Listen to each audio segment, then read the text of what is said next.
আজকে বাংলাদেশে একজন নেত্রী মারা গেল। জোরেগণ কি মারা গেল? নেত্রী। আসলে মেয়ে মানুষের মধ্যে নেত্রী হওয়ার কথা কোরআন হাদিসের কোনো জায়গাতে নাই। মানে ইসলামে নেতা আছে কিন্তু নেত্রী নেই। আমার কথা বুঝলেন? ইসলামে কি আছে? নেতা আছে কিন্তু নেত্রী নাই। এটা কিন্তু ডাইরেক্ট কথা। আল্লাহ রাসূল বুখারী শরীফের হাদিসে বলেছেন, মা তারাক্তু বাদি আলা উম্মতি ফিতনাতুন আদারাল রাসূলু মিনান নিসা, রাওয়াহুল বুখারী কিতাবুল ফিতান। তো একজন দেশনেত্রী এই দুনিয়া থেকে বিদায় হয়ে চলে গেছে। আপনারা জানেন না, যাকে আমরা কি বলি আপোষহীন। আপোষহীন একজন নেত্রী ছিল, তিনি আজকে সকাল 6টায় দুনিয়া থেকে বিদায় হয়ে গেছে। বিদায় নেওয়ার কারণে সর্বদলের মানুষ, সব দলের মানুষ কিন্তু বাংলাদেশে তার জন্য আফসোস করতেছে। আমি চিন্তা করে দেখলাম, হাসিনা পলে গেল, কারো আফসোস নেই। না না, চিন্তা করার দরকার আছে তো। দুটাই তো নেত্রী, একটা পলালো আর একটা দুনিয়ার থেকে বিদায় নিল। বিদায় নেওয়ার পরে সবাই আফসোস করতেছে, দোয়া করতেছে, দোয়া করতেছে। এটার পিছনে কিছু কারণ আছে, সে কারণটা আমি ওয়াজের ফাঁকে কোরআনের আয়াত দিয়ে আপনাদের বলবো। তবে যেটা বলতেছি, আমাদেরকে আল্লাহ একজন নবী দিয়েছেন, এবং শুধু নবী না, তিনি হলেন আমাদের নেতা। এই যে আমরা দরুদ শরীফ পড়লাম না, আপনারা পড়ছেন? দরুদ শরীফ পড়ছেন না? মোহাম্মদ কি বললেন? মাওলানা মোহাম্মদ। আমাদের নবী শুধু আমাদের নবী না, আমাদের নবী হলেন আমাদের নেতা। আল্লাহ রাসূল বলেছেন, কোন ব্যক্তি সারা জীবন যদি পাপ করে, কোন ব্যক্তি সারা জীবন যদি পাপ করে আর মৃত্যুর সময় ঈমান নিয়ে যদি কবরে আসতে পারে, আমি রাসূল ওয়াদা দিয়া দিলাম, তাকে সঙ্গে না নিয়ে আমি জান্নাতে যাব না। কি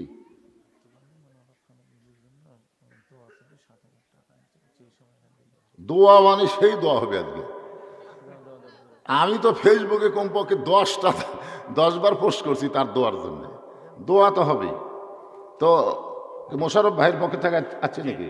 হ্যাঁ, আজকের যিনি প্রধান অতিথি উনি তো বুঝতেছেন, তিনি আর নাই, চলে গেছেন ঢাকায়। আগামীকাল দুপুরে বেগম জিয়ার জানাজা হবে এবং দাফন হবে। তার জন্য দোয়া চাইয়া এখানে আজকে 7,000 টাকা দান করা হচ্ছে। আমরা সবাই তো আখেরে মোনাজাতে দোয়া করব। এখন সবাই দোয়া করি, আল্লাহ তাআলা এই মরহুমাকে জান্নাতি হিসাবে কবুল করুক। সকলে বলে আমিন। জোরে বলে আল্লাহুম্মা আমিন। দিয়ে দিছে? আচ্ছা ঠিক আছে বাবা। আর কোনো কথা আছে? আচ্ছা ঠিক আছে। তো এখন আমরা যাকে নবী এবং নেতা শুধু বলবো না, মেনে নিব। নবী হিসাবে মানি তো? মানি না? নবী হিসাবে কিন্তু মানি, কিন্তু নেতা হিসাবে একটু চিন্তা আছে। নবীর প্রতি দরুদ পড়ি, নবীরে সালাম করি মিলাদের ভিতরে, কিন্তু নবীর সমাজ গড়ার কাজে অনেকের দ্বন্দ্ব মনে বাজে। আমাদের নবী শুধু নবী ছিলেন না, আমাদের নবী হিজরত করার পরে 27টা যুদ্ধের সেনাপতি ছিলেন। সুবহানাল্লাহ খান। আমাদের নবী শুধু নবী ছিলেন না, হিজরত করার পরে মদিনায় একাধারে 10 বছর তিনি রাষ্ট্রপতি ছিলেন। এ জায়গার যারা সুবহানাল্লাহ বলতেছে না, এরা নবীর উম্মত। এতই সোজা। তোমার 2 কাঁধের 2টা ফেরেশতা বসে আছে ইয়ার কি মারার জন্যে। আপনার বলেন তো, সকলের কাঁধের 2টা করে ফেরেশতা আছে না নাই? তো আপনি যখন সুবহানাল্লাহ করছেন না, মুখও খুলতেছে না, তখন ফেরেশতা বলতেছে, আল্লাহ তোমার কোরআনের মাহফিলে বসে এরা কারা? এরা কারা? যারা মুখ খোলে না এরা কারা? আল্লাহ বলতেছে, এরাই হলো বোবা শয়তান, এরাই হলো বোবা শয়তান। ঠেলা বুঝতেছেন না? ছোটবেলায় গান শুনছিলাম, তখন বুঝিনি, এখন বুঝতেছি।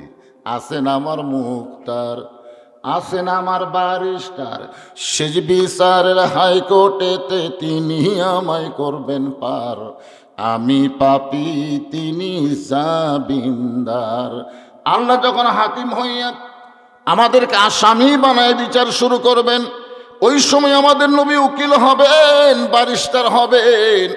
আল্লাহর কাছে আমাদের ব্যাপারে ওকালতি করে আমাদেরকে সুপারিশ করে জান্নাতে পৌঁছায় দিবে। এমন একজন নবীর উম্মত হওয়াতে খুশি না বেজার? তাহলে জবান খুলে আর একবার বলি আলহামদুলিল্লাহ। এখন যে কোরআন থেকে আপনার আলোচনা শুনবেন, এই কোরআন সম্পর্কে আমাদের একটা ধারণা থাকা দরকার। এই কোরআনের মধ্যে কোনো সন্দেহ আছে? আল্লাহ কোরআনের প্রথমেই বললেন, জালিকাল কিতাবু লা রাইবা ফীহি হুদাল লিল মুত্তাকিন। এই কোরআনের মধ্যে কোনোই সন্দেহ নেই। এই কোরআন পাইকারি হারে হাটলালের সবাইকে হেদায়েত দেবে না। বাড়ির থাকলে মেলাত ধরলে কোরআন তাদেরকে হেদায়েত দিবে না। আল্লাহ বলেছেন হুদাল্লিল মুত্তাকিন, কেবলমাত্র মুত্তাকি বান্দা বান্দি যারা আল্লাহর কোরআন থেকে হেদায়েত পাবে তারা। কি বুঝলেন? সবাই যদি হেদায়েত পেত তাহলে আল্লাহ বলতেন হুদাল্লিন নাস। এই কোরআন সমস্ত মানুষকে হেদায়েত দিবে, কিন্তু আল্লাহ হুদাল্লিন নাস না বলে হুদাল্লিল মুত্তাকিন বলে আল্লাহ এখানে পক্ষপাতিত্ব করে বললেন আল্লাহর কোরআন থেকে সবাই হেদায়েত পাবে না, কেবলমাত্র মুত্তাকি বান্দা বান্দি যারা আল্লাহর কোরআন থেকে হেদায়েত পাবে তারা। আপনাদের বাড়ি নাই? বাড়ি থাকতে পারতেন আপনারা? আপনাদের কি ল্যাব তোষক কিছুই নাই? তো সেইগুলো বাদ দিয়ে খেয়ালের মধ্যে বলছেন কেন? কুসুমের জন্যে? আরামের বাড়ি, আরামের ঘুমকে বাদ দিয়ে ল্যাপটসকের মায়াকে লাথি দিয়ে সাধারণ খেরের উপর বসে মাটিতে বসে যারা কোরআনের আলোচনা শুনবে এরাই হলো মুত্তাকি। জোরে কান সুবহানাল্লাহ। এরাই মুত্তাকি। মুত্তাকির এক নম্বর গুণ কি? এক নম্বর বৈশিষ্ট্য কি? মুত্তাকির এক নম্বর বৈশিষ্ট্য হলো আল্লাযীনা ইউমিনুনা বিল গায়ব। এরা অদৃশ্যকে বিশ্বাস করবে, কোনোদিন আল্লাহকে দেখে নাই, ওই আল্লাহর সাক্ষী দিবে, ওই আল্লাহরই সাক্ষী দিবে। নামাজের মধ্যে আত্মাহিয়াতু পড়তে এক সময় আপনারা এভাবে আঙ্গুল তোলেন না? এটা কি? আশহাদু আল্লা ইলাহা, হ্যাঁ, আশহাদু আল্লা ইলাহা ইল্লাল্লাহ।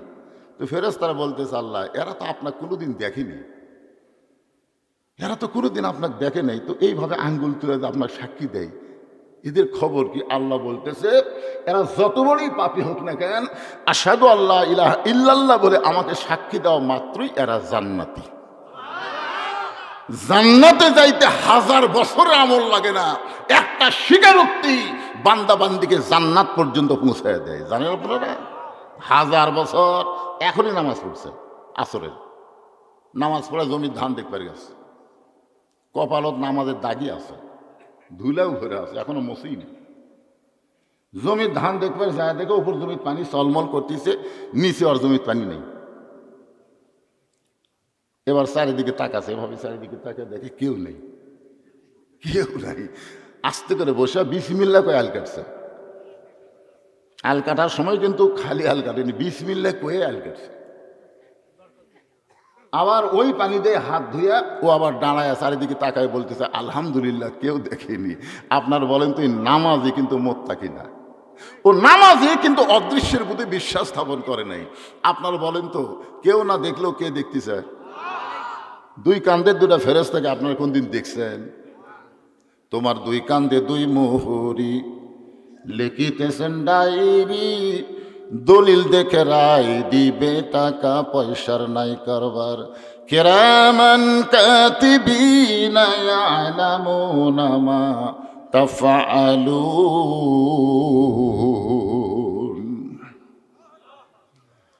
আচ্ছা, এই যে দুই একজন যে আল্লাহু আকবার কোন আর বাদ বাকি কোন না, এটা তো বিপদ হয়ে গেল রে। না, কোরআনের আয়াত তেলাওয়াত শুনলে ঈমান বাড়ে না কমে? তো ঈমান বাড়ার লক্ষণ কি শয়তান কাছে থোয়া না দূরে সরে দেওয়া? তো দূরে সরে দেওয়ার জন্য সবচাইতে বড় ওষুধের নাম কি? হ্যাঁ, বুঝতে পারতেছেন না? আল্লাহ রাসূলকে তাকবীর দিবার হুকুম করছে, অরব্বাকা ফাকাব্বির। আল্লাহ নবীকে তাকবীর দেওয়ার হুকুম দিছে, আর নবীর উম্মত হয়ে তাকবীর দিতে লজ্জা লাগে। কত স্লোগান মারতেছে, জালো জালো। স্লোগানের ফার্স্ট টু লাস্ট পর্যন্ত আপনার শুনবেন, একটা বারও ভুলেও এরা আল্লাহ আকবার কয় না। কেউ যদি আল্লাহ আকবার কয় আর ঘাট ধরে গায়, তুই কোন দল করিস, তুই কোন দল করিস রে? আমাকে দলের তো আল্লাহ আকবার নাই। তা আমি বুঝবার পারছি আপনারা সেই দলের লোক। এই জন্য আল্লাহ আকবার আসতেছে না।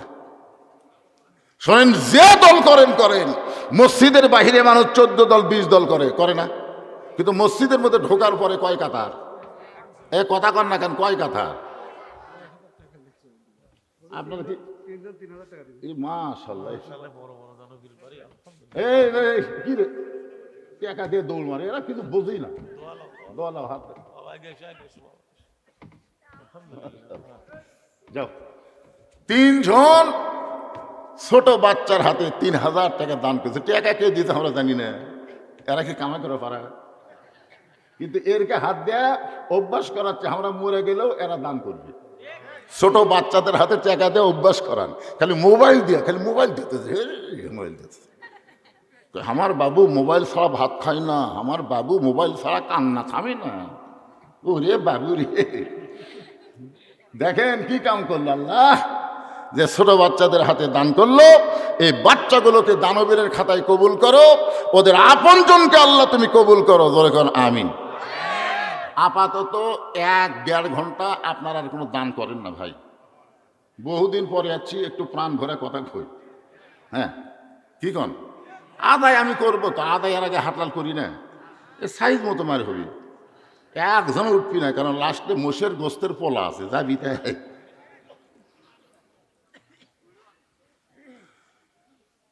একটু মনোযোগ দিয়ে শোনেন যে আল্লাহর কোরআন, যে কোরআন থেকে আমরা তাফসীর শুনবো, সেই কোরআনটা আসলে কি, এটা আপনাদেরকে এখন আমি বুঝাইতেছি।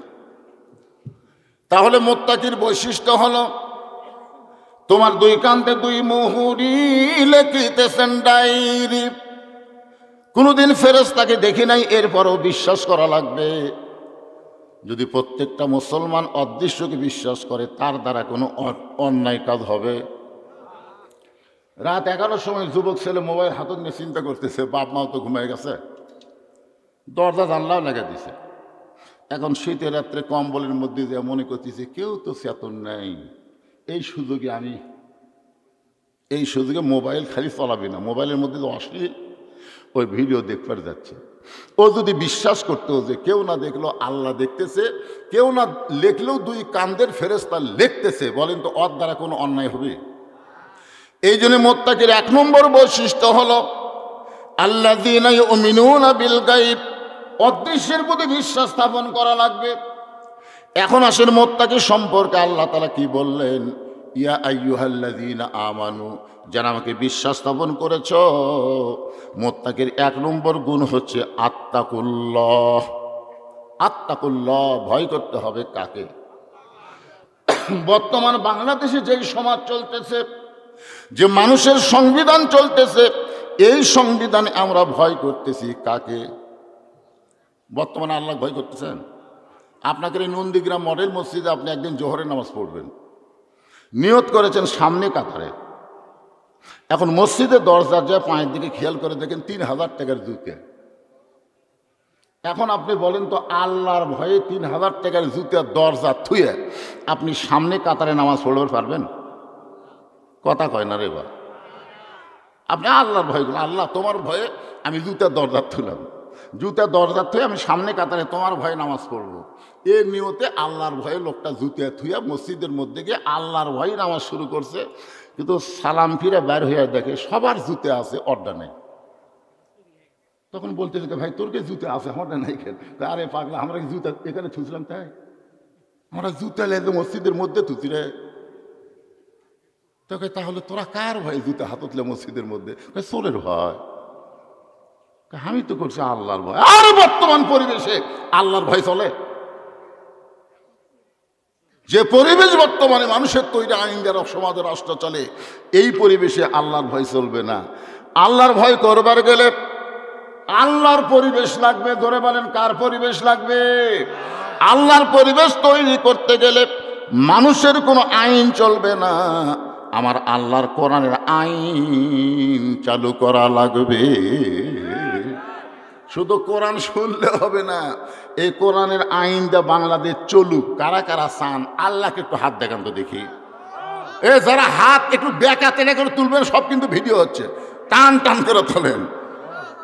লিল্লাহে তাকবীর, হাত নামান। আল কোরআনের আলো সংসদে ঝালো,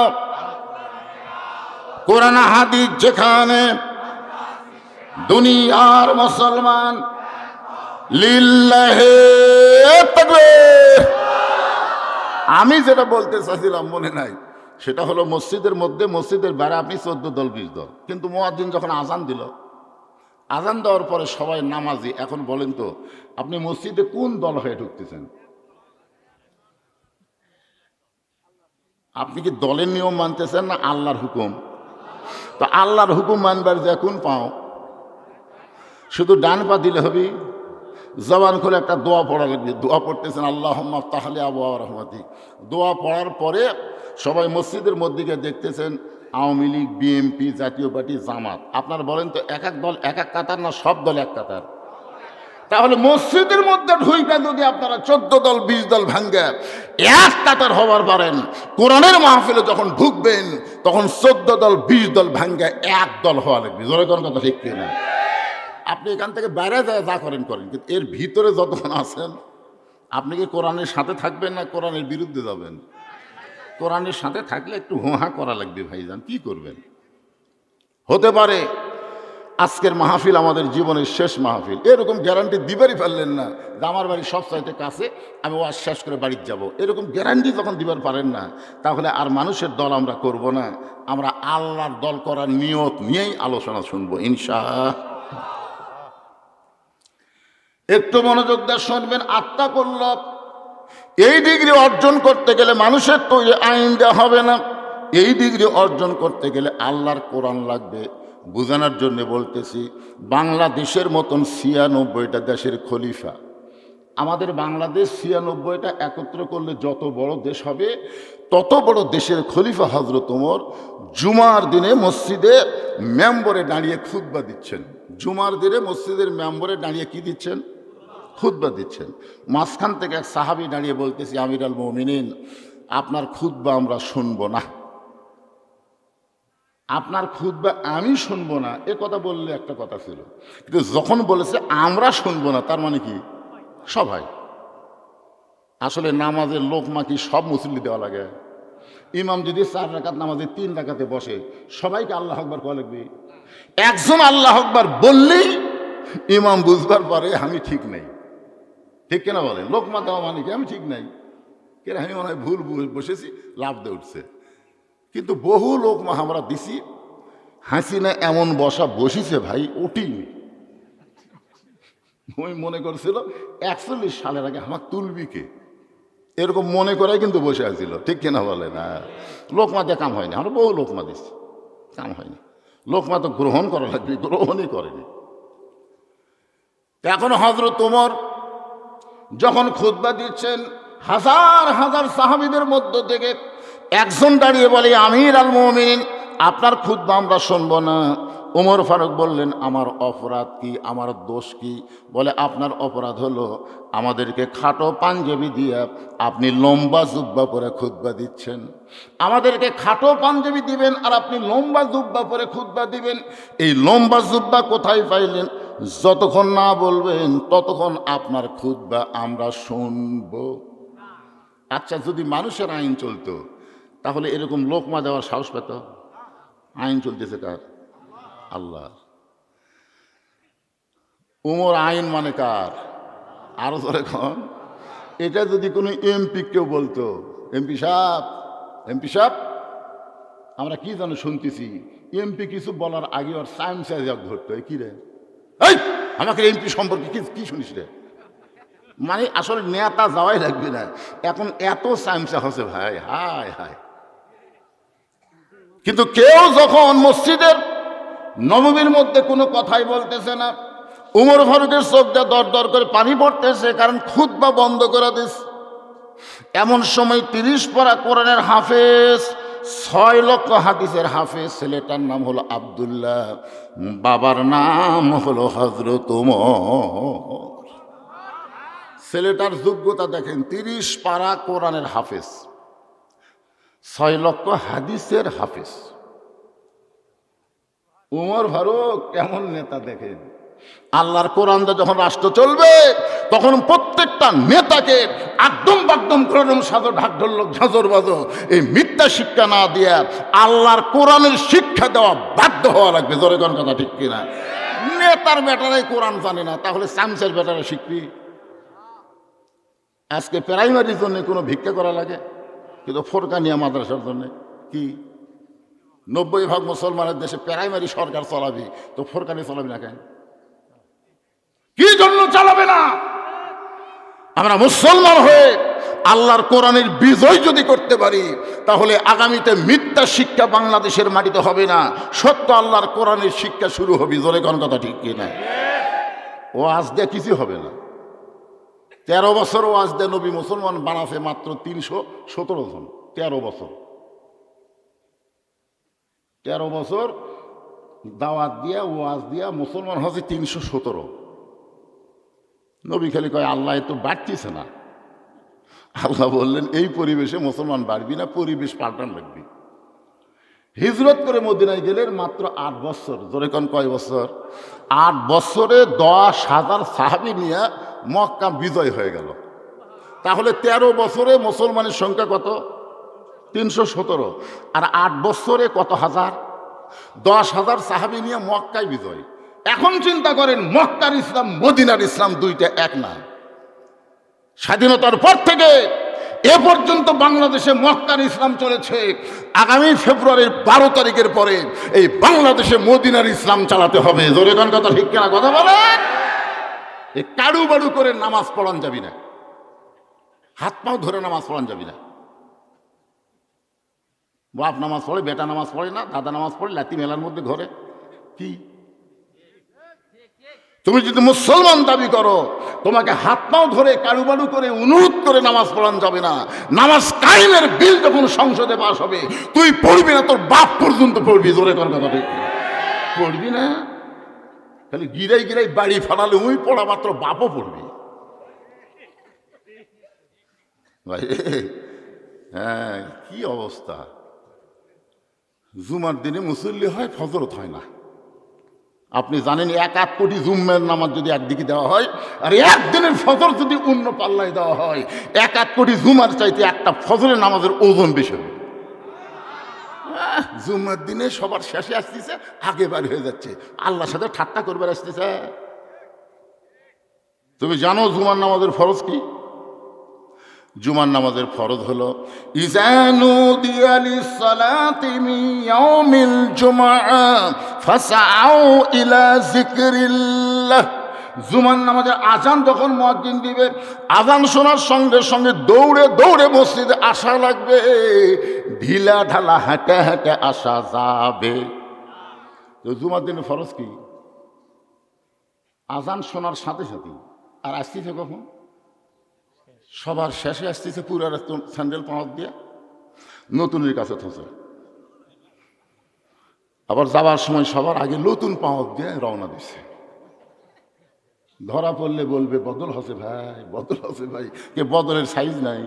তুই জীবনে নতুন থুয়া তো পুরাতন পাঁচ দিলি না। তুই যতবারই বদল ততবারই পুরাতন থুয়া নতুন পাঁচ দিয়ে। আসলে এরা নামাজি না। এদের সম্পর্কে আল্লাহ কোরআনে বলেছেন ফাওয়াইলুল লিল মুসাল্লিন আল্লাযীনা হুম আন সালাতিহিম সাহুন আল্লাযীনা হুম ইরাউন ওয়া ইয়ামনাউনাল মাউন। আব্দুল্লাহ ইবনে উমর বলতেছে, রে নবীর সাহাবীরা, তোমরা খাটো পাঞ্জাবি হলেও তো নতুন কাপড় পরে নামাজ পড়তে আইছো, কিন্তু আমার দিকে তাকায় দেখো, আমার পরনে নতুন কোনো কাপড় নেই। তোমরা খাটো পাঞ্জাবি হলেও তো নতুন পোশাক পরে নামাজ পড়তে আইছো, কিন্তু আমার দিকে তাকায় দেখো, আমার পরে নতুন কোনো কাপড় নাই। এমন সময় অর্থমন্ত্রী ওসমান গনি দাঁড়িয়ে গেছে। ওমর ফারুক যখন মদিনার খলিফা ছিলেন ওই সময় অর্থমন্ত্রী হলেন ওসমান গনি। জোরে কোন সুবহানাল্লাহ। ওসমান গনি দাঁড়িয়ে বলতেছে, আব্দুল্লাহ, আজকে জুমার দিনে সবাই নতুন পোশাক পরে নামাজ পড়তে আইছে, তুমি পুরাতন কাপড় পরলে কেন? আব্দুল্লাহ বলতেছে, আমি যদি আজকে নতুন কাপড় পরতাম তাহলে আমার বাবার জুব্বা লম্বা হতো না। বুঝতে পারছেন? আমি যদি আজকে নতুন পোশাক পরতাম তাহলে আমার বাবার জুব্বা লম্বা হতো না। রে নবীর সাহাবীরা, যেদিন থেকে আমার বাবা মদিনার খলিফা হয়েছে সেদিন থেকে আত্তাকুল্লাহ, আল্লাহর ভয়। ধরে কন কার ভয়? আল্লাহর ভয়। সবাই ঘুম পাড়ে, কিন্তু আমার বাবার চোখে রাতের বেলা ঘুম নাই। সবাই ঘুম পাড়ে। যেদিন থেকে আমার বাবা মদিনার খলিফার দায়িত্ব পাইছে, দায়িত্ব পাওয়ার আগে আমার বাবা ঘুম পাড়ত, কিন্তু পাওয়ার পরে, আমার কথা বুঝতেছেন, বাংলাদেশে দায়িত্ব পাওয়ার আগে সব যা ভালো হয় ভাই। আমার এলাকায় এক নেতা 5 গাড়ির থেকে নামছে, রাস্তাতে একটা ফকির দিকে নেতা ড্রাইভারকে বলছে ব্রেক কর। তো ড্রাইভার বলতে, স্যার কি জন্য ব্রেক করে? যে তো ভিক্ষা করা খায়। নেতা বলতেছে ভোটের আগে উনিও জাহামত। ড্রাইভার ব্রেক করছে, আস্তে করে গাড়ির থেকে নামে সালাম দেয়, আসসালামু আলাইকুম চাচা। ফকির খালি চারিদিকে চাকায়। নেতা বলে, চাচা কি দেখেন? বলে, কাক সালাম দিলে? এখানে তো মানুষ নাই। বলে, আপনাকে দিলাম। আমি ভিক্ষা করে খাই। ভোটের আগে আপনিও জাহামত। আই রে নেতার চরিত্র রে। ভোটের আগে গরিবের বন্ধু, সমাজসেবক, জনদরদি, যে ভোট পায় নেতা হয়ে যায়, নেতার নন্দীগ্রামে থাকবে না, নেতা থাকবে ঢাকায়। মাঝে মধ্যে নেতা বেড়াবার আসবে সাংসার অত্যাচারে, একটা গরিব নেতার কাছে যাবার পারবে না। জোরে কোন কথা ঠিক কথা বলে। হক কথা বলার সময় জবান বন্ধ রাখবেন না ভাইজান। আব্দুল্লাহ বলতেছে, দায়িত্ব পাওয়ার আগে আমার বাবা রাতের বেলা ঘুম পাড়ছে, কিন্তু যেদিন থেকে মদিনার খেলাফতের দায়িত্ব পাইছে সেদিন থেকে আমার বাবা রাতের বেলা ঘুমায় না, বরং সারা রাত মানুষের দুঃখ কষ্ট নিজের চোখে দেখে বেড়ায়। একদিন রাত্রেবেলা হযরত ওমর ঘুরতেছে মানুষের সূক্ষ্ম দুঃখ দেখার জন্য। হঠাৎ দেখতে পাই তাঁবুর মধ্য থেকে একজন পুরুষ মানুষ বাহিরে উত্তর দক্ষিণ করতেছে। একবার উত্তরে যায়, একবার দক্ষিণে যায়, একবার উত্তরে যায়, একবার দক্ষিণে যায়। ওমর ফারুক চিন্তায় পড়ে গেলেন, পুরুষ মানুষ অস্থির হওয়া লক্ষণ ভালো না। মেয়ে মানুষ অস্থির হবে, অস্থির হয়ে গন্ধম গাছের কাছে যাবি। দূরে কোন কথা ঠিক কিনা? মেয়ে মানুষ অস্থির, কে এই গাছত যাওয়ার নিষেধ করলো কেন? আল্লাহ কেন ওই গাছত যাওয়ার নিষেধ করলো? তখন থেকে মেয়ে মানুষ অস্থির হয়ে গেল। শয়তান দেখলো মেয়েরা যখন অস্থির হবে এক ধোকা দিতে কোনো সমস্যা নাই, কিন্তু আদম তো অস্থির হয়নি। পুরুষ মানুষ অস্থির হওয়া যাবে না, স্থির থাকা লাগবে। জোরে কোন কথা ঠিক কিনা? ওমর ফারুক চিন্তায় পড়ে গেলেন, একটা পুরুষ মানুষ তাঁবুর বাহিরে এরকম ঘুরতেছে, উত্তরে যায়, দক্ষিণে যায়। ওমর ফারুক তাকে স্থির করার জন্য সালাম দিলেন, আসসালামু আলাইকুম ইয়া আব্দুল্লাহ। রে আল্লাহর বান্দা, তোমার প্রতি আল্লাহর রহমত বর্ষিত হোক। লোকটা সালামের উত্তর দেয় না। ওমর ফারুক বললেন, আসসালামু আলাইকুম ইয়া আখি। আসসালামু আলাইকুম ইয়া আখি। লোকটা সালামের উত্তর দেয় না। ওমর ফারুক বললেন, আসসালামু আলাইকুম। এরপরেও লোকটা যখন সালামের উত্তর দেয় না, ওমর ফারুক এবার চিন্তা করতে, হয়তো লোকটা কানে শোনে না, যার কারণে আমার সালামের উত্তর দিচ্ছে না। এবার সালামের সাথে হাত তুলছে, আসসালামু আলাইকুম। সঙ্গে সঙ্গে লোকটা বলে, এই মিয়া, খালি বারবার আমাকে সালাম দাও। তুমি এতবার আমার সালাম দাও, তুমি কি জানো আমি কি বিপদের মধ্যে আছি? তুমি সালাম দেওয়া দোয়া করো, কিন্তু দোয়া তো আমার জন্য কবুল হচ্ছে না। পৃথিবীর সবচাইতে বড় দোয়া হলো সালামের ভিতরে। সুবহানাল্লাহ কোন দেখেন, আপনি যখন কোনো গোরস্থানের পাশ দিয়ে যাবেন, আপনাকে দোয়া করার কথা বলা হয়েছে, সালামের কথা বলা হয়েছে। যদিও তারা সালামের উত্তর দিবার পারবে না, এরপরে সবচাইতে বড় দোয়া হলো সালাম দেওয়া। আপনারা কি কবরের পাশে দিয়ে যাওয়ার সময় সালাম দেন? আসসালামু আলাইকুম ইয়া আহলাল কুবুর। লোকটা যেই বলছে, এই নিয়ে খালি বারবার সালাম দাও, তুমি যতই সালাম দাও আমার উপর গজব চলতেছে। ওমর ফারুক বললেন, ভাই কি গজব? লোকটা বলতেছে, আমার বাড়ি হলো অমুক এলাকায়, গভীর রাতে আমার গর্ভবতী বউকে নিয়ে আমি অমুক এলাকায় যাচ্ছি। কারণ ওমর ফারুক যখন রাষ্ট্র চালায় তখন আল্লাহর কোরআন দিয়ে রাষ্ট্র চললে দিনও যা রাতও তাই। জোরে কান সুবহানাল্লাহ। ওই লোকটা কার সামনে বলতেছে? উমর ফারুকের সামনেই বলতেছে। উমর ফারুক যখন আল্লাহর কোরআন দিয়ে রাষ্ট্র চালায় তখন দিনও যা রাতও তাই। কোরআন দিয়ে যখন বাংলাদেশ চলবে তখন দিন যেমন হবে রাতটাও তেমন হয়ে যাবে। আজকে আমরা দিনত মশান ভালোই মারতেছি, তো রাত্রে চিন্তা করি কে তাহলে আমার বাড়ি খুবই কাছে, মানে উমরপুর নাম উঠে গেলে হাটকড়ির মধ্যে দিয়ে আমার বাড়ি খুবই কাছে। কিন্তু আমার মন বলতেছে নামুটোর ওই পরে ডাকাত আছে। আয় আয়, আমি আর ভয় ওই দিকে যাচ্ছি না ভাই, আমি যাচ্ছি বগুড়া হইয়া ঘুরিয়ে ঘুরে, তো রেলগেটে যাওয়ার পারতেছি না, কারণ কচুরের পরে ডাকাত। আমাকে আবার ওই দিকটা ঘুরিয়ে ঘুরিয়ে যে রাস্তার ডাকাত নেই ওই রাস্তা দিয়ে কি কি রাস্তা তো তেল তেলা রে। কিন্তু সেদিন ষোড়শী নির্জন পথে যাবে, কোনো জন কটু কথা কবে না, পথে আর প্রান্তরে সম্পদের মোহে পড়ে খুন আর রাহাজানি হবে না। সবাই বলেন যদি মেনে চলি কোরআন, সবাই বলেন যদি মেনে চলি কোরআন আর রাসূলের বিধান, সকলেই শান্তিতে থাকবে, বাংলার আকাশে কলেমার পতাকা সেদিন দুলবে। লোকটা বলতে তো হযরত ওমর যখন কোরআন দিয়ে রাষ্ট্র চলায় তখন দিনও যারা তো তাই আমার গর্ভবতী বউকে নিয়ে রাতের বেলা আমি অমুক এলাকায় যাওয়ার নিয়ত করেছি, কিন্তু মাঝ রাস্তায় আমার বউয়ের যখন প্রসব বেদনা শুরু হয়ে গেল, আমি তখন তাঁবু টাঙ্গায়া আমার বউটাকে তাঁবুর মধ্যে রাইকে আমি বাহিরে ঘুরতেছি, কারণ এত বড় বিপদ আমি সামলাই কেমনি।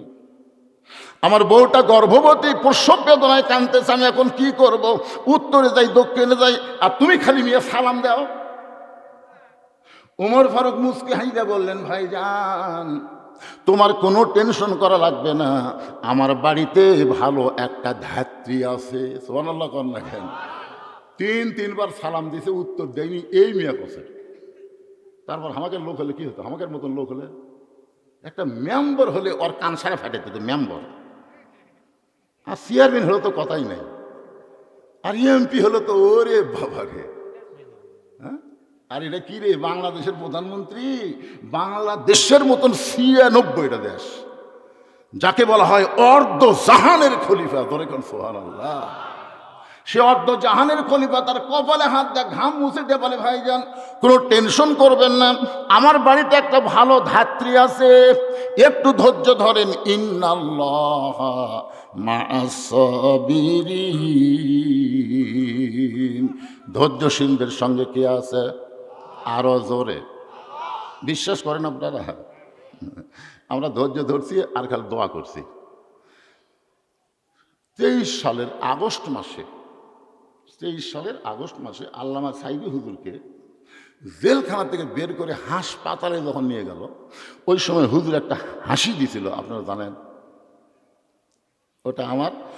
ওটা আমি সবসময় দেখি, প্রায় দেখি, দেখলে একটা আলাদা শান্তি পাওয়া যায়। কি একটা হাসি দিল, আর সে হাসি মাখা মুখের মানুষটাকে হাসপাতাল নিয়ে গিয়ে ওরা হত্যা করল। হত্যা করার পরে আমরা যত বক্তা ছিলাম সমস্ত বক্তারা তাহাজ্জুদের নামাজ পড়ে আল্লাহর কাছে বললাম, আল্লাহ বলে ধৈর্য ধরল। বাংলাদেশের জজ কোর্ট, হাইকোর্ট, সুপ্রিম কোর্ট হাসিনার দখলে চলে গেছে। আল্লাহ আমাদের একমাত্র তোমার কোর্ট ছাড়া আর কোনো কোর্ট নাই। আল্লাহ চোখের পানি নিয়ে ধৈর্য নিয়ে তোমার কাছে বিচার দিলাম, তুমি বলেছো ইন্নাল্লাহ মা'আস সাবিরিন। দেখেন 1 বছরও লাগেনি, 1 বছরও লাগেনি। কি মশান! 41 সালের আগে আমাকে নামাই কি 24 সালের 5ই আগস্ট, এই যে ধৈর্যের সঙ্গে মোকাবিলা, আল্লাহর কাছে চোখের পানি না কাঁদা, আল্লাহ ব্যথা দেয়নি। এই জন্য ধৈর্যের দরকার আছে না নাই? জোরে কোন আছে না নাই? আল্লাহ বলেছেন ইয়া আইয়ুহাল্লাযীনা আমানুস্তাঈনু বিস-সাবরি ওয়াস-সালাহ ইন্নাল্লাহা মা'আস সাবিরিন। আরে কোরআন তেলাওয়াত শুনলে ঈমান বাড়ে পাগলারা। আল্লাহু আকবার বলবেন, আল্লাহু আকবার বললে কে খুশি হয় আর বেজার হয় কে? আরো জোরে লিল্লাহি তাকবীর। আমাকে যদি 9টার সময় তুলে দিতেন, যে হুজুর 9টার সময় তুলে দিলাম 2 ঘন্টা ওয়াজ করে নামবেন, কিন্তু আমার তুলে দিলেন 10:30টায়। যত বড়ই মরদ হোক না কেন, যত বড়ই মরদ হোক, যত সুস্থই লোক হোক, রাত 12টার পরে তার ভিতরে ঘুম চলে আসে। বুঝবার পারতেছেন না? 12টার পরে তার মধ্যে ঘুম চলে আসে, ঘুম ঘুম। তো ঘুম ঘুম ভাবলে যদি আমার ওয়াজ শোনেন, একদিন পর পাচ্ছেন, আগামীকাল পর্যন্ত বাঁচার গ্যারান্টি নেই। হতে পারে এটাই জীবনের শেষ আশা, হাটলাল আর হয়তো আল্লাহ আমাকে আসতে দিবে না, আসার মতন হায়াতও নেই। তাই আপনার ঘুম ঘুম ভাবলে ওয়াজ শুনবেন? একটা তকবীর সাইজ মতো মারেন না কেন? এক তকবীরে 8 ঘন্টা শরীরের ক্লান্তি আল্লাহ দূর করে দিবে। এক তকবীর দিবেন, গলা খাঁকারে দেন তো, লিল্লাহে তাকবীর। আল্লাহ রাসূল বলেছেন যত জোরে তাকবীর দিবে তত জোরে শয়তান পালায় যাবে। পালানোর সময় শয়তানের পিছন দিক দিয়ে বাতাস বার হবে। জোরে কোন কি বার হবে? বাতাস বার হয়ে যাবে। ওমর ফারুক বললেন, ভাইজান ধৈর্য ধারণ করো, আমার বাড়িতে ভালো একটা ধাত্রী আছে। ওমর ফারুক এক দৌড়ে বাড়ির দরজায় এসে সালাম দিলেন, আসসালামু আলাইকুম ইয়া আহলাল বাইত। সঙ্গে সঙ্গে দরজা খুলে গেছে। ওমর ফারুক বলতেছে, আব্দুল্লাহর মা, আমি রাতের বেলা মানুষের দুঃখ কষ্ট দেখার জন্য ঘুরি, আর তুমি আরামে ঘুম পাড়বে, কিন্তু সালাম দেওয়া মাত্রই দরজা খুলে দিলে, ব্যাপার কি? ওমর ফারুকের বউ বলতেছে, আজকে মানুষের দুঃখ কষ্ট দেখবার যায় বইয়ের কথা মনে হচ্ছে। মানে এই সময় তো আসার কথা না। মানে সিরাজগঞ্জের রোড পর্যন্ত কোনো বৃষ্টি নাই, বুঝলেন? যে উল্লাপাড়ার দিকে গাড়ি ঘুরেছি সেই বৃষ্টি। মাহফিল কমিটি বলল, হুজুর এত বৃষ্টি, আজকে মাহফিল হবে না। তো কি মাহফিল যদি না হয় তো কী করবেন? আমি আবার গাড়ি ব্যাক করে বাড়ি চলে আসলাম। আমাদের বগুড়াতে 1 ফোঁটা বৃষ্টি পড়েনি। রাত 9টার সময় যখন দরজা ঠোকা দিলাম, বউ দরজা খুলেই বলতেছে, কি খবর? এই 9টার সময় তো আপনার আসার কথা না। আমি বললাম, বৃষ্টি হচ্ছে রে। আর বউ কয়, আলহামদুলিল্লাহ। আমার একটু রাগ হলো, এই বৃষ্টি হচ্ছে রে, মাহফিল নষ্ট হয়ে গেছে, আলহামদুলিল্লাহ কেন? প্রতিদিন বৃষ্টি হোক, যত বৃষ্টি হবে আমার স্বামী তাড়াতাড়ি আমার কাছে আসবে। ঠিক আছে, প্রত্যেকটা বউ চায় স্বামী খালি মানুষের জন্য পাগল হয়ে ঘুরুক, আর বউ একলা একলা কান্দুক। আল্লাহ কোরআনে বলেছেন, হুন্না লিবাসুল লাকুম ওয়া আনতুম লিবাসুল লাহুন্না। স্বামী হলো বিবির পোশাক, বিবি হলো স্বামীর পোশাক। ওমর ফারুকের বিবি বলে, স্বামী গো, আপনি শেষ রাত্রে এসে বাড়িতে তাহাজ্জুদের নামাজ পড়েন, কিন্তু এত তাড়াতাড়ি বের আসার কারণ কি? ওমর ফারুক বলে, বিবি জান্নাতে যদি যাবার চাও তাহলে এই কাজের জন্য রেডি হও। সুবহানাল্লাহ না কেন? জান্নাতে যদি যাবার চাও তাহলে কি কি লাগবে জিনিসপত্র দিয়ে রেডি হও। ওমর ফারুকের বিবি সবগুলো জিনিস নিয়ে স্বামীর সঙ্গে রওনা দিলেন।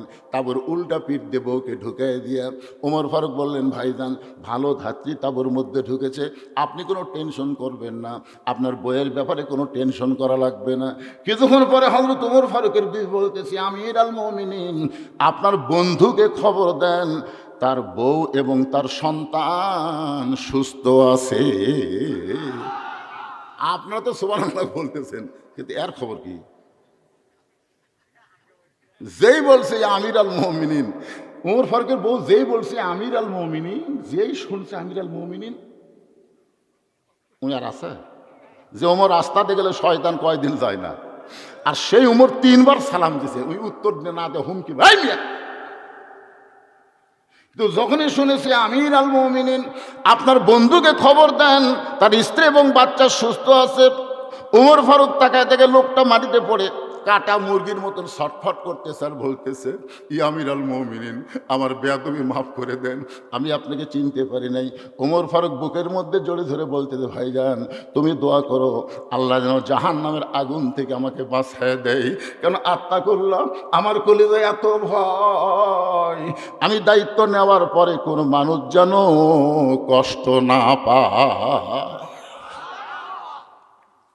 আব্দুল্লাহ বলতেছে, রে নবীর সাহাবীরা, তোমরা সবাই যখন ঘুমায় থাকো তখন আমার বাবা চুপি চুপি চুপি চুপি আমার ঘরের দরজায় গিয়ে ডাক দেয়, আব্দুল্লাহ আব্দুল্লাহ বলে। আমি দরজা করে তাকায় দেখি বাবার হাতে একটা পাঞ্জাবি। আমি খুশি হয়ে বললাম, বাবা আপনি জানেন না বাইতুল মাল থেকে আমার একটা পাঞ্জাবি দিছে, আপনি গভীর রাত্রে আর একটা দিবে রাইছেন।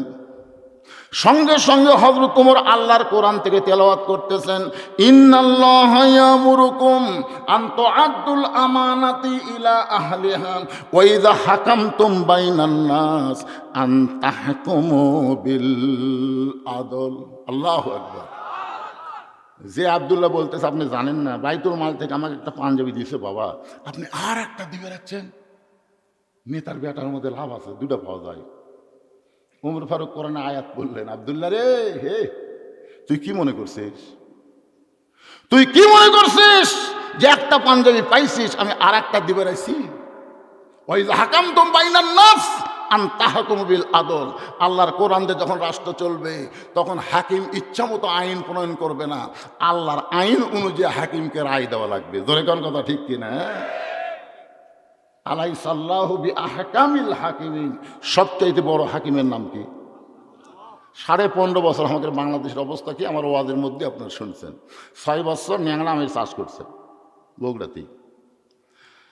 6 বছর পরে জ্যৈষ্ঠ মাসে দেখতে পারে গাছ আমের সাইজ কি, পাকছে টাকছে দেখি, দেখে গাছের ডালে বসে এক বাচ্চা আম পাকতেছে আর ব্যাগের মধ্যে তুলতেছে। বাগানের মালিক কয়, কে রে? আমার পরিবারে কেউ আম খাইনি, আমি নিজেও খাইনি, আর তুই আমার গাছে তোর আম পাড়তেছিস, তোর বাপক যা বিচার দেবো রে, তোর বাপক বিচার দেবো। ছেলে খালি মুচকি মুচকি হাসে। বাগানের মালিক বলে, হাসিস কেন? বলে, আমার বাপক কোথায় খুঁজবার যাবে? আমার বাবাও আর এক গাছ চড়ছে। ওই যে দেখেন, বাগানের মালিক তাকায় দেখে ওর বাপ খালি আম পাড়ে আর বস্তা ভরায়। গাছের নিচে বসে কান্দার, বলে, আল্লাহ বিচার দিমু কার কাছে? বেটাও সোর, বাপও সোর। 15.5 বছর আমাদের বাংলাদেশে বিচার দেওয়ার কোনো জায়গা ছিল না, সব শালাই চোর। জোরে কথা কর না কেন ভাই? ফান্দে পড়িয়া পলক কান্দে রে, আপনাদের সিংহার পলক। ওই বইয়ের বুদ্ধি শুনে এতই টাকা বাড়ছে ভাই, আর বউ এখন মজা বাড়তিছে। আর ওই জেলখানা সবচাইতে অল্প বয়সের একটা জুয়ান মানুষ রে, ওকে যখন হাজরা দেওয়ার সময় দেখি আমার খুবই কষ্ট হয়। আর বয়সে হয়নি বাড়ি, এই বয়স থেকে যদি এইরকম ফান্দে পড়ে কান্দা শুরু করে। হাজার হাজার কোটি টাকা মাইরা বউরে কেনারায় বেগম পাড়ায় পাঠায় দিছে, আর ফান্দে পড়িয়া পলক কানতেছে। আগামীতে এরকম চোরক ভোট দিবেন, কথা চোরক দিবে। দেখ অমালাইনা ইল্লাল বালাগ। আমার দায়িত্ব হলো আমি হক কথা আপনাকে বলে যাব, আপনাদের দায়িত্ব আপনার নিজেরাই চিন্তা করবেন। তোরে কোন কথা ঠিক কিনা একটু মনোযোগ দিয়ে শুনবেন।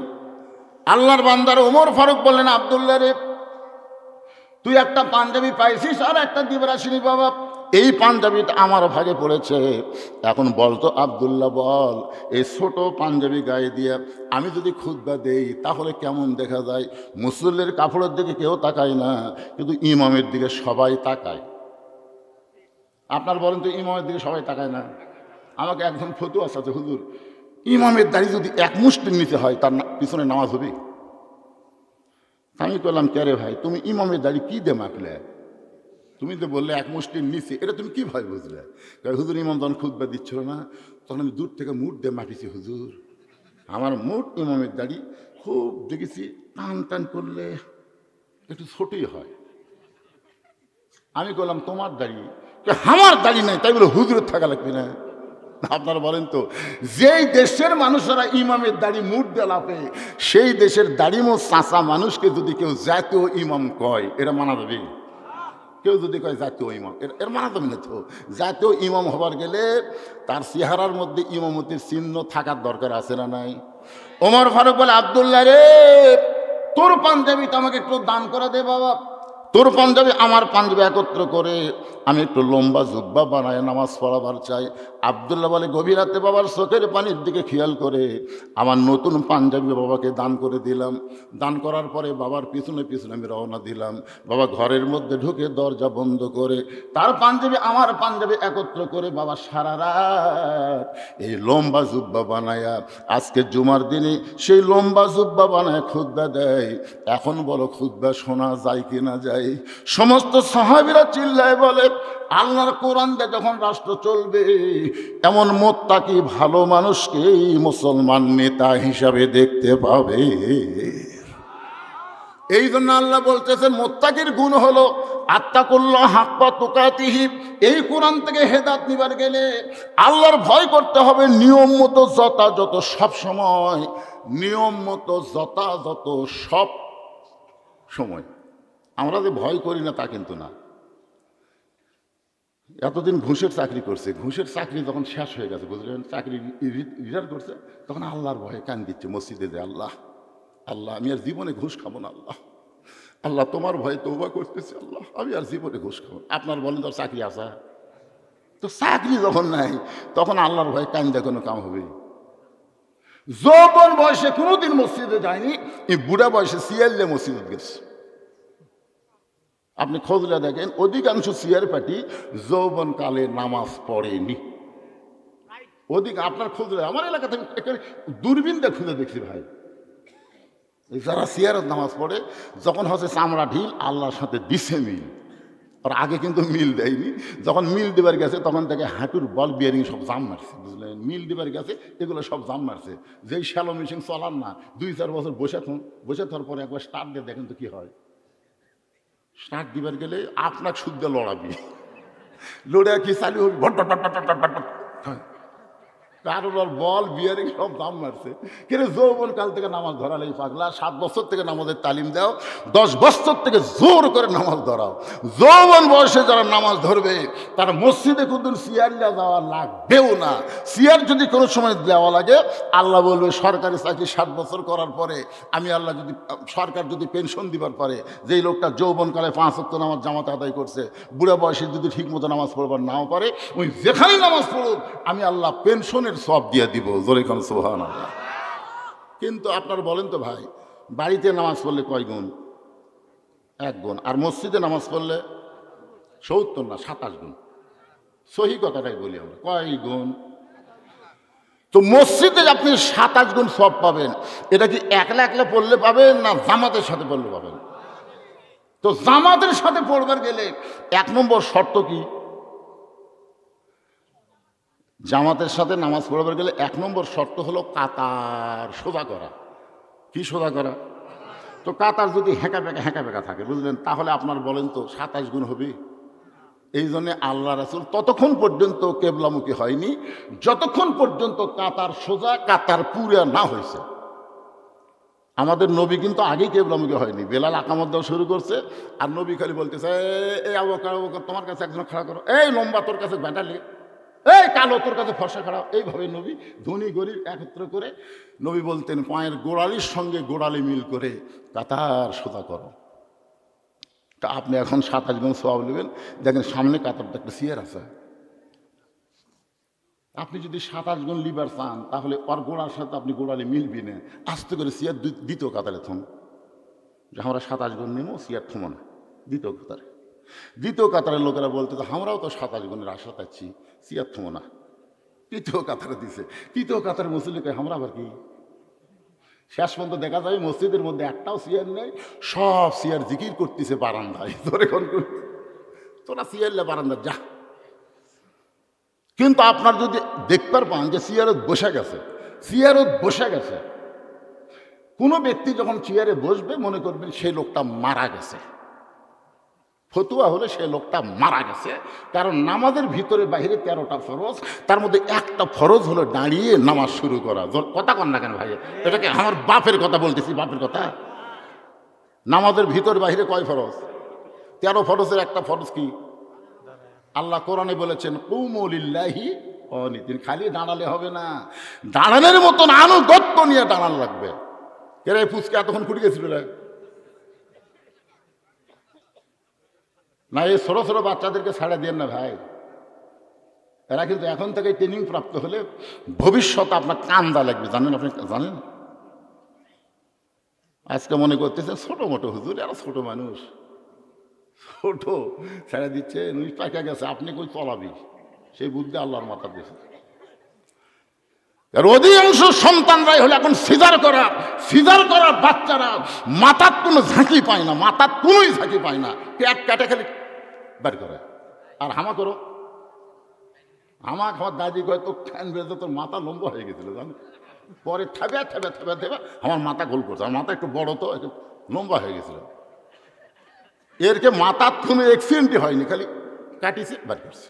এতই বুদ্ধি ভাই। এই জন্য বাচ্চাদেরকে বড় হলে পারবেন না, এখন থেকে ওদেরকে সাইজ করেন। এই ছোট মানুষ এত রাতের কুটি গেছিল না, যার ছেলে যার ভাস্তা যার লাতি আমি তাকে বলতেছি একটু সজাগ হন ভাই, বাঁচার গ্যারান্টি নাই রে। আমরা মরে গেলে এরাই তো লাটটা খুঁজে কবর দিবি, জোর এখন কথা ঠিক কি? এখন কবর দিবি, ওই তো খাড়া হয়ে পেশাব করছে, ওই তো পানি লাইনি। বিশ্বাস করেন, বাপ মরিছে স্ট্রোক করে মরিছে। এখন মা দেখতেছে একমাত্র ছেলে ছাড়া তার কেউ নেই। তখন ছেলের দরজা দিয়ে বলতেছে আব্বু আব্বু, তো ছেলে লাভ ধরেছে, মা কি হয়েছে? তোর আব্বা মারা গেছে। যেই বসে তোর আব্বা মারা গেছে দৌড়ে এসে দরজা খাড়া হচ্ছে। মা আব্বু কি হয়ে বললো? আরে পাগলা ঘরত যা, তোর বাপ মারা গেছে স্ট্রোক করে, হঠাৎ এরকম কাছে করতে করতে রক ছিঁড়ে মারা গেছে, যা ঘরত যা।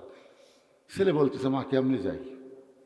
কারণ আব্বা যে মরবি আমি তো জানি না, আমি তো রাত্রে পেশাব করে পানি লইনি।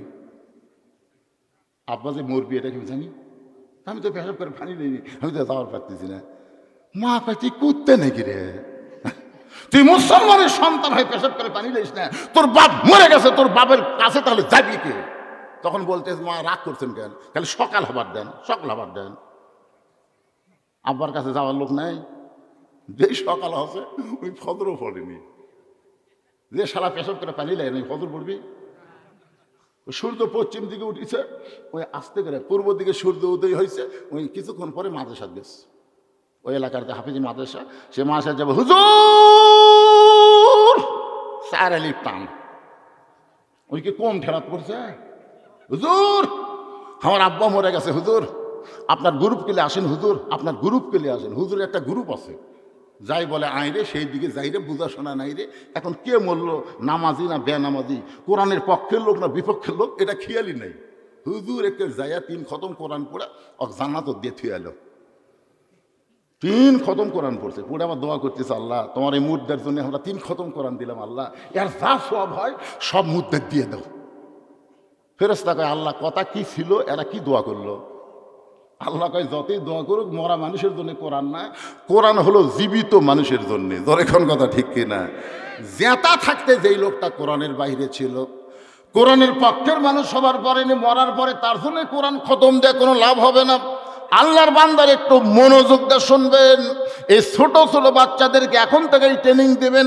ওরা যখন পেশাব করে আপনি খেয়াল করবেন, আপনি বাবা হইয়া আপনার ছেলেটা কেমনে পেশাব করে আপনি দেখার দরকার আছে না নাই? এজন্য এখন আসে না নাই?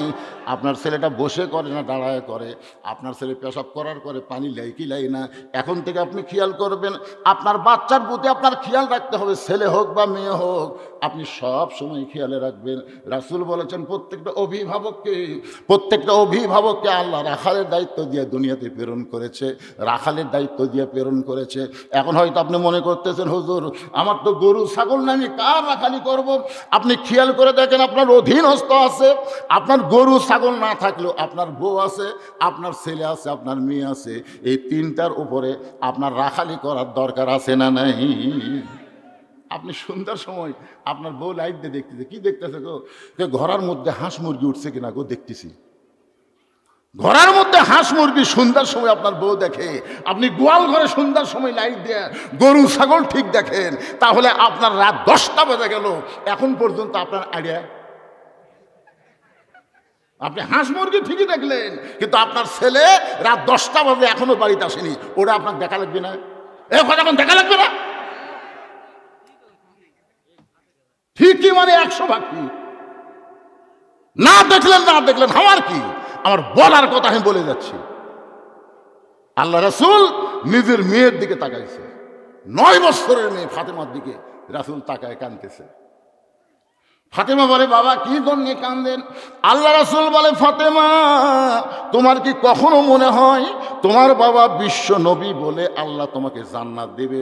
এই কথা কি তখন কখনো তোমার মনে হয়? ফাতেমা বলতেছে, বাবা আমার সব সময় মনে হয় আমার বাবা বিশ্ব নবী বলে আল্লাহ আমাকে জান্নাত দেবে। রাসূল বলে, ফাতেমা তুই আমার কাছে আয়। ফাতেমার হাতটা নিয়ে নবী চুমো দিয়ে বললেন, চোখের পানি বের করে, ফাতেমা তুই বড় ভুল মনে করছিস মা, তোর বাবা বিশ্ব নবী হওয়ার কারণে আল্লাহ তোকে জান্নাত দেবে না। জান্নাতে যদি যাবার চাও তাহলে জান্নাতের আমল করে জান্নাতে যেতে হবে। যেই বলেছে জান্নাতে যদি যাবার চাও জান্নাতের আমল করে জান্নাতে যাইতে হবে, সঙ্গে সঙ্গে ফাতেমা হাঁটু গেড়ে নবীর সামনে বসে বলে, বাবা জান্নাতে যাইতে গেলে কি আমল করা লাগবে? রাসূল বলে, ফাতেমা রে মেয়েদের জন্য বেশি আমল নামা, মাত্র 4টা আমল করা লাগবে। ঈমান গ্রহণ করার পরে মেয়েদের 1 নম্বর আমল হলো 5 ওয়াক্ত নামাজ আদায় করবা। ও ফাতেমা 24 ঘন্টার মধ্যে 5 বার নামাজ পড়লেই নামাজের হক আদায় হয়ে যাবে। ফাতেমা বছরে মাত্র 1 মাস রোজা রাখলে রোজার হক আদায় হয়ে যাবে। ও ফাতেমা বিয়ে শাদী হওয়ার পরে স্বামীর খেদমত করবা, তবে সব সময় স্বামীর খেদমত করা লাগবে না। স্বামী যখন খেদমত চাবে তখন খেদমত করা লাগবে। স্বামী না চাইলে ইচ্ছা করে স্বামীর খেদমত করা যাবে, ইচ্ছা করে করা যাবে না। কেন? অতি ভক্তি। কথা কন না কেন? বুঝতে পারতেছেন না? আমি তো বুঝি। যেদিন আর বউ একটু বেশি ভক্তি করতেছে সেদিন বুঝতে পারছি একটা অন্যায় প্রস্তাব দিবি। আমি তো খেদমত চাচ্ছি না, ওই নিজের থেকে খেদমত করতেছে। তার মানে কি কবি কিছুক্ষণ পরে আমার বাপের বিরুদ্ধে কবি, মায়ের বিরুদ্ধে কবি। খালি খেয়াল করে থাকবেন, এরা অতি ভক্তি করা মানে চোর। আল্লাহ রাসূল বলেছেন, ফাতেমা স্বামী যদি খেদমত চাই তাহলে স্বামীর খেদমত করবে, ইচ্ছা করে স্বামীর খেদমত করবা না। স্বামী যদি চায় তাহলে খেদমত করবা। ও ফাতেমা সতীত্বের হেফাজত পর্দা করা, এই পর্দাটা সব সময় ফরজ। এই পর্দাটা রাসূল তার মেয়েকে বলতেছে সতীত্বের হেফাজত পর্দা করা, এর কোনো ওয়াক্ত নেই। ওয়াক্ত নেই, ওয়াক্ত মানে কি? সময়। পর্দার কোনো সময় নাই যে বুড়ি বয়সে পর্দা ফরজ। আমাদের বাংলাদেশে মেয়েরা মারা গেলে আমরা 5 কাপড় দিই। বেঁচে থাকতে চেয়ারম্যানের পদে দাঁড়াচ্ছে। আমার এলাকার এক মেয়ে চেয়ারম্যানের দাঁড়াচ্ছে, ভাইস চেয়ারম্যান। আমি একটা স্কুটি চলাই আমার এলাকা, দেখি ওই স্কুটির সামনে খাড়া হচ্ছে। আমি চিন্তা করলাম, তাহলে মেয়ে মানুষ আমার সামনে খাড়া হলো, কি করি? আমি কি ব্যাক কর্ম? আর মানুষ মনে করবে হুজুর হয়তো মেয়ের সাথে কিন্তু খারাপ সম্পর্ক আছে, তাছাড়া হুজুর ঘুরলোকে রাস্তাতে মানুষ আসতেছে, আস্তে করে ইন্নালিল্লাহ পড়তে খারাপ হলো। মেয়েটা আমার বলে, হুজুর কি আমাকে দেখে আপনার টেনশন হচ্ছে? না, কি খবর? আমি চেয়ারম্যানের দাঁড়াতে, হুজুর দোয়া করেন। একটা মেয়ে মানুষ চেয়ারম্যানের দাঁড়াতে আমার কাছে দোয়া চায়, আমি কি দোয়া করবো? আমি চিন্তা করলাম বাংলার দোয়া করলেই বুঝবার পারবে, আরবির দোয়া করি। কেন আরবি দোয়া শুনলে তো বোঝে না। তখন মেয়েটার সামনে দোয়া করলাম, মা তারাক্তু বাদি আলা উম্মতি ফিতনাতুন আদার আল্লাহ রাজুল মিনান নিসা। তখন মেয়েটা বলতে, আল্লাহুম্মা আমিন। যাই হোক স্কুটি নিয়ে চলে গেছে। কিছুক্ষণ পরে মেয়েটা আবার আছে, হুজুর আপনি যে আরবি দোয়া করলেন এর বাংলা কি? এই পাগলি, দোয়া তো করছি রে, আবার বাংলা কি? না হুজুর জনগণ যদি শুনবার চাই। আমি যদি বলি হুজুর আমার জন্য দোয়া করছে, যদি আরবি করলো, তখন আমি তো ধরা খাওয়ার পথে। আমি বললাম, মা আল্লাহ রাসূল বলেছেন আমার পরে আমার উম্মতের জন্য, রাসূল বলেছেন আমি না, রাসূল বলেছেন আমার পরে আমার উম্মতের জন্য সবচাইতে বড় বিপদ হলো পুরুষ মানুষের জন্য নারী চেয়ারম্যান হওয়া। আর আল্লাহ কোরআনে বলেছেন, আর রিজালু কাওয়ামুনা আলান নিসা, মরদ হবে চেয়ারম্যান, মেয়ে হবার পারবি না। পুরুষ থাকবে উপরে, নারী থাকবে। কেমন? এটা আমার কথা? তা আল্লাহর কথার সাথে আপনার একমত না দ্বিমত? সব পুরুষের হাত ধরতেছে, সব পুরুষের হাত ধরতেছে, আর মরার পরে 5 কাপড় দিছে। আপনার বলেন তো, মেয়ে মানুষ মরে গেলে পুরুষক দেয় 3টা, মেয়েকে দেয় 5টা, 2টা কাপড় মেয়েদেরকে বেশি দেওয়া হয়। আপনারা জানেন এই 2 কাপড় কোন জায়গাত বাঁধে? শোনেন, পুরুষের মতোই কিন্তু মেয়েদের 3 কাপড় দেওয়া হয়। 3 কাপড় দেওয়ার পরে 2টা কাপড় মেয়েদেরকে বেশি দেওয়া হয়। একটা কাপড় হলো সিনা বাঁধ, আর একটা হলো মাথা বাঁধ। তো মরার পরে মেয়েটার মাথা কাপড় দিয়ে বান্ধিছে, আর জেতা অবস্থায় ওই মেয়ে মানুষটা চুল বেচা খাচ্ছে। বলেন তোর ফতুয়া কি? আপনাকে হাতলাল কি মেয়েরা চুল বেচা না? মরদ মানুষ বুঝবার পারতেছে না, খালি প্যারাশুট কিনে দিচ্ছেন, প্যারাশুট খালি জুঁই তেল কিনে দিচ্ছেন। ওরা যে কি অকাম করতেছে জানেন? 1 টাকা কাঁচা 1 টাকার ওজনে চুল দিলে 200-250 টাকা দেয়, এতই চুলের দাম। আপনাদের গ্রাম তো চুল কিনে না, কিনে কথা কম না কেন আপনারা?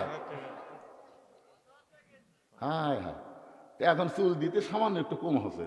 তো ফেরওয়ালা বলতেছে, ভাবি 200 টাকা হচ্ছে না তো একটু, 1 সপ্তাহ চুল বাড়ে তাও হলো না। তো তাহলে ভাই একটু দেরি করেন, ওই বাড়ির যা মুড়া চিরুনি লিয়া, যে চিরুনি দিয়ে মাথা দিয়ে চুল কটকট করে চিনি, ওই সেই চিরুনিতে সমানে হাসে, দেখেন তো ভাই, এখন দেখেন তো ভাই। ফেরওয়ালা লাড়িয়া ছেড়ে, চুল লাড়িয়া ছেড়ে পল্লা দিয়ে বলতেছে, তাও একটু টান টান হোক, আপনি সামনে সপ্তাহ বেশি তুবেন, আজকের মতো 200 নেন।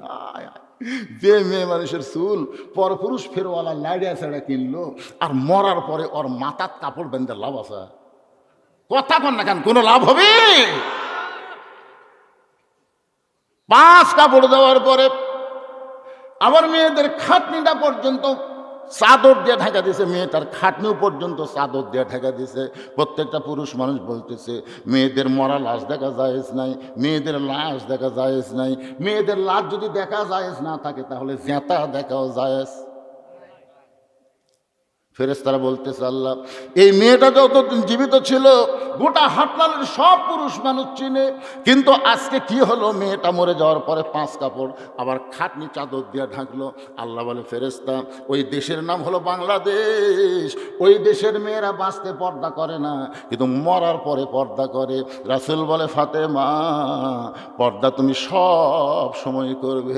সঙ্গে সঙ্গে ফাতেমার কাছে একটা ওড়না ছিল, ওই ওড়নাটা মাথার উপরে দিয়ে বললেন, বাবা এখন দেখেন তোমার পর্দা হয়েছে কিনা। আল্লাহ নবী বলেন, ফাতেমা এইভাবেই পর্দা করো। ফাতেমা বললেন, বাবা আপনাকে সাক্ষী রেখে আল্লাহর কাছে ওয়াদা করলাম, এই মুহূর্ত থেকে আমি ফাতেমা পর্দার ভিতরে ঢুকে গেলাম। এই মুহূর্ত থেকে আমি ফাতেমা পর্দার মধ্যে ঢুকে গেলাম। কয়েকদিন পরে আল্লাহ তার নবীকে বলে, হাবিব, আপনি আপনার মেয়েকে রাখালি করে পর্দার ওয়াজ করেছেন, আপনার ফাতেমা পর্দা গ্রহণ করার কারণে আমি আল্লাহ ফাতেমার প্রতি কেমন খুশি হয়েছে আপনি কি শুনবেন না? নবী বলে, আল্লাহ, আমার কলিজার টুকরা ফাতেমার পর্দা দেখে আপনি কি খুশি হলেন? আল্লাহ বলেন, হাবিব, আপনার মেয়ের কাছে বলে দেন, আমি আল্লাহ ফাতেমার পর্দাতে খুশি হইয়া তাকে ডিগ্রি দিয়েছি সাইয়্যিদাতুন নিসাই আহলিল জান্নাহ, ফাতেমা তো জহুরা। ফাতেমা শুধু ফাতেমা নয়, ফাতেমা হলো জান্নাতি নারীদের নেত্রী। এই খবর জানার পরে আল্লাহ নবী ফাতেমার কাছে বললেন, ফাতেমা রে, ও মা ফাতেমা, তুই যে আল্লাহর হুকুম পর্দাকে গ্রহণ করলি, আর সেই পর্দাকে আল্লাহ কবুল করে তোকে একটা ডিগ্রি দিল, মা তোকে আল্লাহ জান্নাতি নারীদের নেত্রী বানাবে।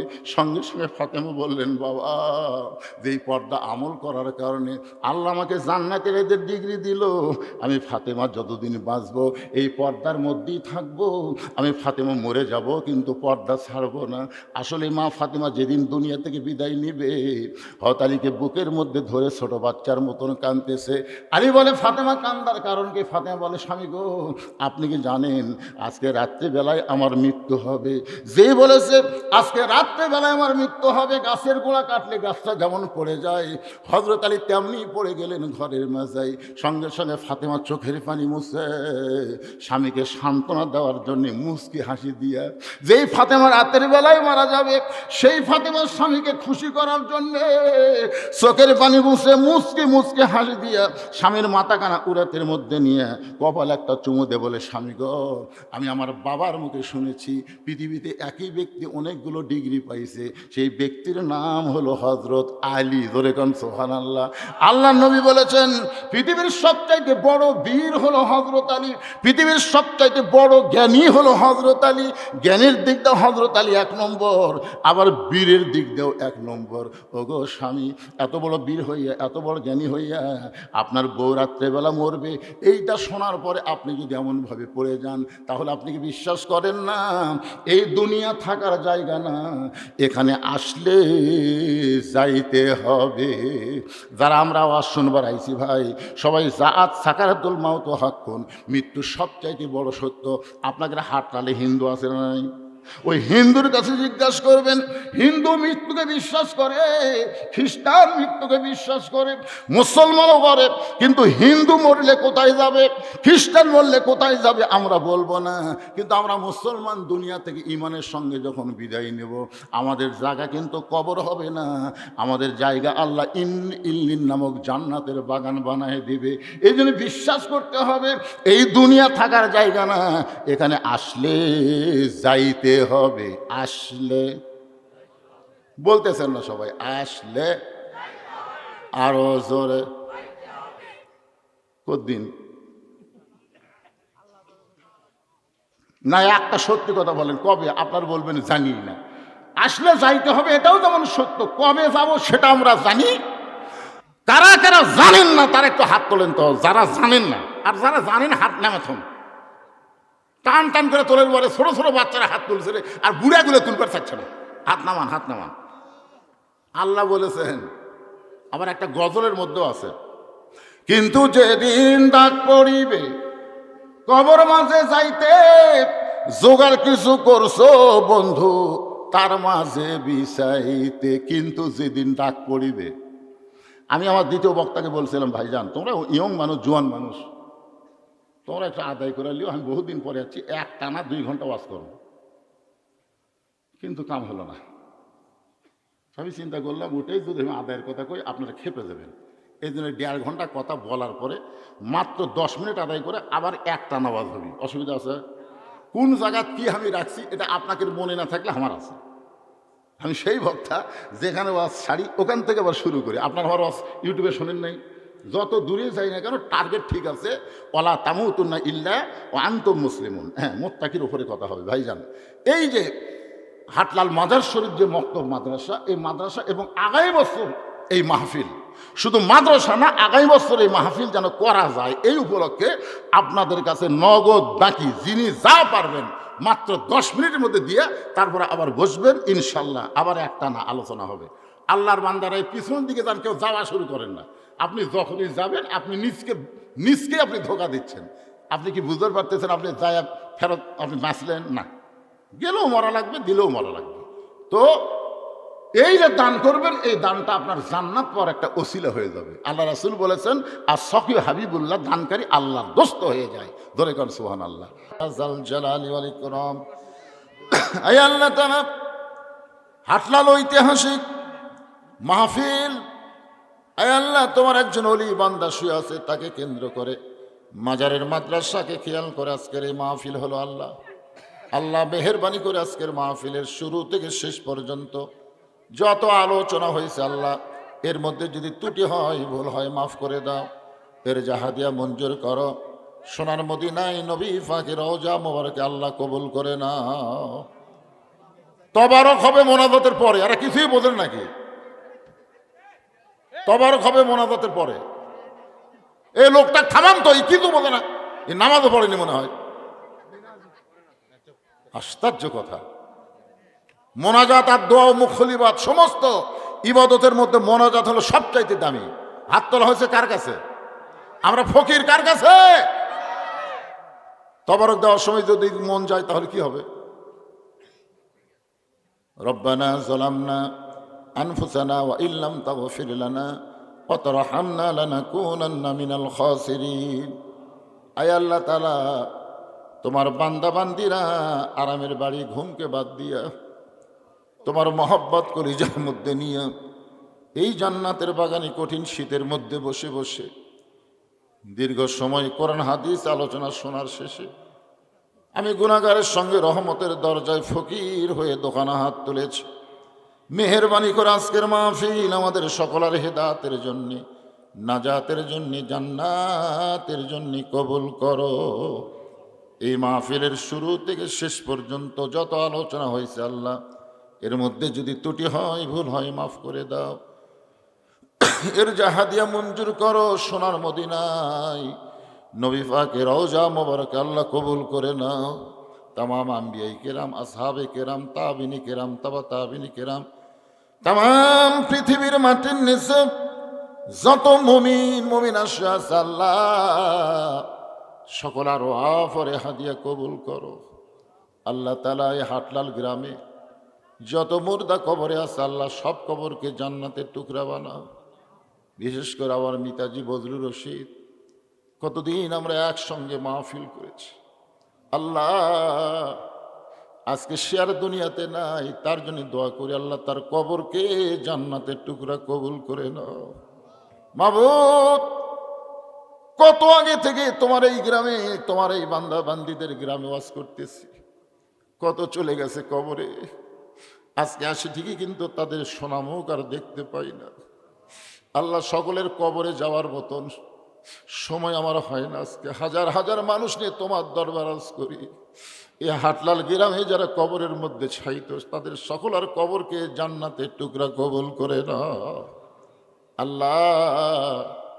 এই মাদ্রাসাকে কিয়ামত পর্যন্ত কবুল করো আল্লাহ। এই মাদ্রাসাকে কেন্দ্র করে এই মাহফিলকে আল্লাহ তুমি কিয়ামত পর্যন্ত কবুল করে না আল্লাহ। তোমার মাদ্রাসা মাহফিলকে কেন্দ্র করে হাজার হাজার টাকা দান করেছে, এমনকি গামছার মধ্যেও 10টা টাকা হলেও যারা দান করলো সব দানগুলো জান্নাতের বিনিময় হিসাবে কবুল করে নাও মাবুদ। আমরা যারা হাত তুলেছি আমাদের মধ্যে জনম দুঃখনি মা যাদের কবরে চলে গেছে, ছোট্ট একটা শব্দ হলো মা, এই নামের মধ্যে কি মধু আছে, যাদের মা নাই তারাই বুঝতেছে। এই দরদের মা যাদের কবরে গেছে আল্লাহ মেহেরবানি করে মায়ের কবরকে জান্নাতের টুকরা বানায় দাও। বাবার বাড়িঘর সবই আছে, আমরা যারা বাবা হারা ইতিম হয়ে হাত তুলেছি আল্লাহ মেহেরবানি করে বাবার কবরকে জান্নাতের টুকরা বানিয়ে দাও। আমাদের দাদা দাদি নানা নানি আত্মীয় স্বজন শ্বশুর শাশুড়ি যাদের কবরে গেছে আল্লাহ কবরবাসীদের মাফ করে দাও। পর্দানিশী মা বোনদেরকে মা ফাতিমার সঙ্গে কবুল করে নাও। আবিদা সালেহা পর্দানিশী কবুল করো।